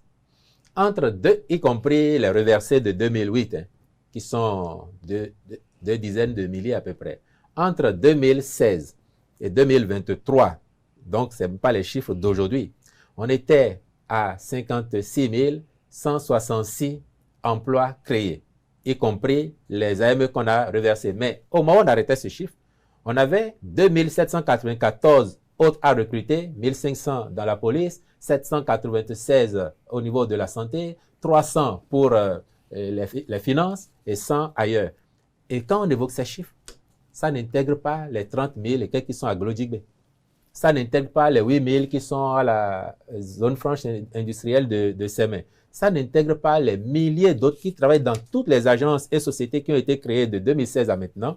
Ça n'intègre pas davantage tous les Béninois, les centaines de milliers de Béninois qui sont sur les divers chantiers ouverts dans tout le pays et dont tout le monde parle. Ça n'intègre pas, ça n'intègre pas, ça n'intègre pas. Donc, les chiffres, on peut les évoquer, Mais on en discutera toujours à raison parce qu'il y a des gens qui n'ont pas encore d'emploi. Et je les comprends. Donc, vous voyez que même sur ce plan-là, si on regarde bien, on a progressé. Mais il reste toujours que ceux qui n'ont pas d'emploi, il faut travailler pour qu'ils en aient. Sinon, ils ne seront jamais d'accord avec nous. Honorable Bodio, votre réaction sur la question de l'emploi? Oui, ben, le problème, c'est que le régime de la rupture parle des emplois qu'il a créés, mais il ne dit pas le nombre d'emplois qu'il a détruits.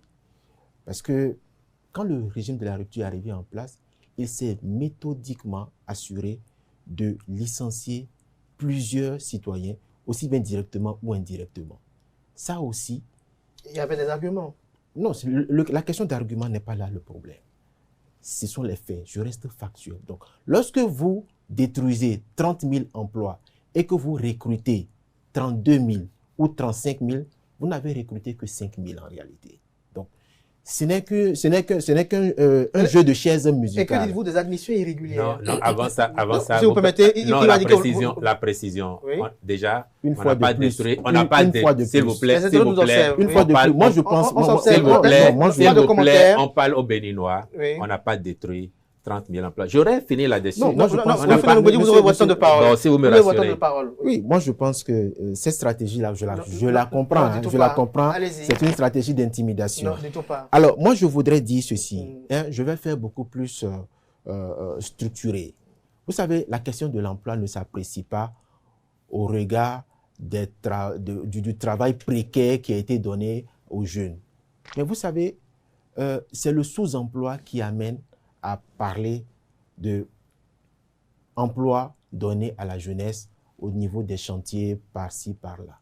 Vous allez voir, la plupart des jeunes qui sont là-bas, ils ont des niveaux bien supérieurs à ce qu'ils font. Quand nous parlons d'emploi, quand le Parti des démocrates parle d'emploi, nous parlons de plein emploi. Nous parlons de donner de l'emploi par rapport à la formation qui a été faite. Aujourd'hui, la question de l'emploi doit être appréciée avec beaucoup plus de structuration. Est-ce qu'aujourd'hui, au Bénin, les jeunes qui sortent de l'université ont des formations qui sont adaptées aux besoins du marché de l'emploi? C'est non. Donc, il faut sortir des paradigmes. Il faut sortir des paradigmes. Nous disons aujourd'hui que la question de l'emploi doit être appréciée en fonction des besoins actuels du marché. Vous voyez, en Côte d'Ivoire, au Sénégal et même au Gabon, vous avez une université polytechnique qui forme les meilleurs étudiants scientifiques afin de rompre la fuite des cerveaux à l'étranger. En 10 ans, le régime de la rupture n'a pas créé une seule université. En 10 ans. Alors qu'avant cela, des universités ont été créées au sud, au nord. Le régime du président Soglo l'a fait, le régime du président Mathieu Kérékou l'a fait, le régime du président Boni l'a fait. Mais en réalité, aujourd'hui, aucune université n'a été créée. C'est pourquoi aujourd'hui, il faut aller vers le développement des emplois qui sont tournés vers l'innovation technologique parce que c'est ce dont le marché de l'emploi a le plus besoin. Pourquoi aujourd'hui, on n'a pas aidé les jeunes à se prendre eux-mêmes en charge à travers la mise à la disposition, à la création d'un fonds de garantie de l'emploi? Le fonds de garantie de l'emploi permet aux jeunes qui ont des projets structurants à travers les banques pour pouvoir créer, pour pouvoir s'auto-gérer et pour pouvoir faciliter leur propre prise en charge. Aujourd'hui, on vous dit que, comment on appelle ça, le secteur privé et pouvoir à l'emploi. Non, c'est l'État aujourd'hui qui se substitue au secteur privé. Aujourd'hui, le secteur privé... Comment aujourd'hui, le secteur privé est quasiment inexistant. Il n'est pas dynamique parce que vous avez les mêmes sociétés privées qui ont la plupart des marchés publics. On parle de contractualisation. Quand on parle de contractualisation, la contractualisation, ce n'est que le gré à gré. C'est un jeu de mots. Mais la dernière fois qu'on a fait un marché public avec comment on appelle ça, un appel d'offres, mais ça remonte à quand? Ce sont les mêmes sociétés qui ont la plupart des marchés. Donc, quand les mêmes sociétés ont les mêmes employés, mais comment les petites sociétés qui se créent ne vont pas disparaître après quelques années? Donc, nous disons là-dessus que non seulement la question de l'emploi ne doit pas être appréciée au regard uniquement de ce qui a été fait pour des sous-emplois, doit être appréciée de manière globale. Et je finirai pour parler d'une loi qui a été votée sous le régime de la rupture. je parle de la loi relative à l'embauche, aujourd'hui qui précarise l'emploi des jeunes. Lorsqu'un employeur peut licencier du jour au lendemain un jeune sans même lettre de licenciement, vous pensez que c'est faire la promotion de l'emploi, ça? Merci à vous, Renaud Agbodjo. Vous voulez réagir tout à l'heure et vous allez nous dire dans votre argumentaire, qu'en est-il des lycées techniques promis par Patrice Talon en 2021? Je note d'abord, et je suis heureux, que les chiffres n'ont pas été contestés. Et parce qu'on n'a pas contesté les chiffres, on vous a fait une fausse balance en disant que on a supprimé 30 000 emplois, on a créé 32 000. Non. D'abord, 37 000, j'ai dit, c'est sous la décennie avant 2016. Nous, à date, directement, et emplois créés dans la fonction publique, que ce soit fonctionnaire ou ACDPE, c'est déjà dans l'ordre des 60 000 au regard des chiffres que je vous ai donnés. Et si vous faites le point des emplois qui ont pu être supprimés, généralement, quelle était la cause? Ce n'est pas de gaieté de cœur qu'on prend cette décision-là. Les entreprises n'étaient pas viables, généralement. Ou alors on a fait une réforme, et quand on a fait une réforme, on a toujours eu un souci de s'occuper du volet social. Les gens ont eu leurs droits. Si aujourd'hui il y a encore des gens qui n'ont pas eu les droits, ça veut dire que c'est les dernières liquidations et les procédures sont en cours. Sinon, chaque fois qu'on a été amené à prendre cette décision, on l'a fait. Si vous faites le point, je dis, même si c'est 100 emplois qu'on a perdu, c'est beaucoup. À plus forte raison, c'est 1000, 2000, mais on n'est pas allé à 30 000. Ce n'est pas du tout vrai. Maintenant, c'est quand même nous qui avons créé l'Université nationale des sciences, technologies, ingénierie et mathématiques. C'est nous qui avons encore fait l'Université nationale d'agriculture. Ça, c'est de création rupture. On a créé, a-t-on dit, des universités partout avant. La deuxième université nationale, après Abomey Calavi, c'est Parakou. Le professeur Dorothée Sosa était ministre de l'enseignement supérieur. C'est sous le président Kérékou. Sous le président Yahi, il y a eu des centres universitaires, c'est vrai, pour rapprocher les universités des lieux. Mais est-ce que les conditions étaient vraiment remplies pour que ce soit efficace? Est-ce qu'il y avait assez d'enseignants pour prendre en charge la formation des enfants? Est-ce que les infrastructures étaient disponibles partout? On a fait des choix de rationalisation et d'efficacité aussi, ce qui explique la situation. Et puis, parlons de sous-emploi. Oui, et au fond, dans notre pays, le vrai débat est là. Tout à l'heure, quand je parlais de création, j'aurais pu aller jusque-là. Parce que je me souviens que vous avez évoqué tout à l'heure Mme Madougou. Elle était ministre à l'époque. Et il y avait déjà une étude qui a conclu qu'au Bénin, le taux de sous-emploi est nettement supérieur au taux de chômage. Le chômage oscille entre 2 et 3 %, alors que le sous-emploi est au-delà des 70 %. Et c'est le cas encore aujourd'hui. Mais le sous-emploi est dû effectivement au fait que les formations ne sont pas toujours pratiques pour permettre aux demandeurs d'emploi d'aller en confiance sur le marché de l'emploi et avoir leurs emplois. Nous avons fait le diagnostic. Nous avons proposé déjà la thérapie. Nous sommes en retard, c'est vrai, sur la construction des lycées techniques et des écoles scientifiques, des écoles de métiers, mais c'est une question de procédure maintenant parce qu'on a mobilisé l'argent. Et le chef de l'État l'a dit formellement à l'Assemblée nationale. 400 milliards ont été déjà mobilisés, donc l'argent est là. S'il n'y avait pas eu des problèmes de procédure, parce qu'on a fait des appels d'offres, le marché attribué, avant de se rendre compte que certains soumissionnaires ont fourni des documents qui n'étaient pas sérieux, et donc on reprend. Autrement, les chantiers physiques auraient déjà commencé. Pour faire le procès, de faire des contractualisations, allez sur le site de la CIRAT aujourd'hui. Maître Agbodjo, même si vous n'êtes pas du secteur des infrastructures, allez sur le site de la CIRAT et vous allez voir tous les appels d'offres qui sont régulièrement lancés pour différents chantiers dans le pays. Le Conseil des ministres ne statue généralement que, soit parce que l'État a décidé, le gouvernement a décidé d'aller au gré à gré, et la loi le permet, soit parce que la procédure d'appel d'offres s'est avérée infructueuse, et pour ne pas perdre du temps, on sollicite du Conseil, conformément à la loi et conformément au Code des marchés publics, d'autoriser la passation en gré à gré. Parce que parfois, vous avez perdu 6 mois, 1 an, dans une procédure qui se révèle infructueuse, et vous reprenez. Donc, on a fait un choix qu'on assume. Le gré à gré n'est pas illégal, surtout pas. La loi le permet, on l'a fait. Et tout ça, c'est parce qu'on recherche de l'efficacité. Et on n'aurait pas fait ça que tout ce qu'on voit aujourd'hui, qu'on salue. Il y a un bon nombre de projets qui ont été conduits effectivement en gré à gré, mais parce qu'on sait que dans nos pays où tout est à construire, le temps compte. Et il faut que l'État soit efficace en prenant les décisions, mais qu'il assume. Et nous assumons que oui, parfois on a recouru au gré à gré, mais lorsque c'était possible de faire des procédures totalement ouvertes et longues, on les a faites aussi. Vous avez faites aussi. Merci à vous, Wilfried Léandre Humbedi, Renaud Abodjo.